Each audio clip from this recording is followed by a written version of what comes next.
আসসালামু আলাইকুম, সকলকে স্বাগতম এবং শুভেচ্ছা। চলো আমরা আরো দুইটা ওয়ার্ড নিয়ে একটু কনফিউশনটা দূর করে ফেলি।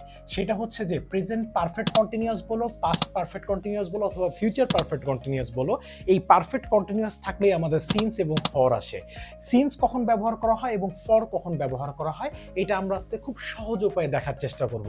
মাথায় রাখবে, সিন্স প্লাস হচ্ছে সব সময় কি সময়, সব সময় সময়, আর ফর প্লাস হচ্ছে সংখ্যা প্লাস সময়, অর্থাৎ কোনো সংখ্যা থাকবে এবং সময় থাকবে। যেমন আমি যদি বলি যে সোমবার থেকে, তখন আমাকে কি বলতে হয়? Since Monday.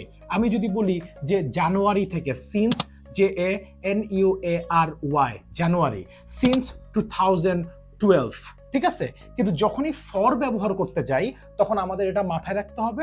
ফরের পরে যেমন for 2 hours, for 2 hours, for 3 months, অর্থাৎ এই যে সংখ্যা, এই সংখ্যা উল্লেখ থাকে। এইটা অনির্দিষ্ট, এইটা এই ক্ষেত্রে নির্দিষ্টতার ক্ষেত্রে আমরা ব্যবহার করে থাকি। দেখা হচ্ছে অন্য একটা ভিডিওতে। আসসালামু আলাইকুম।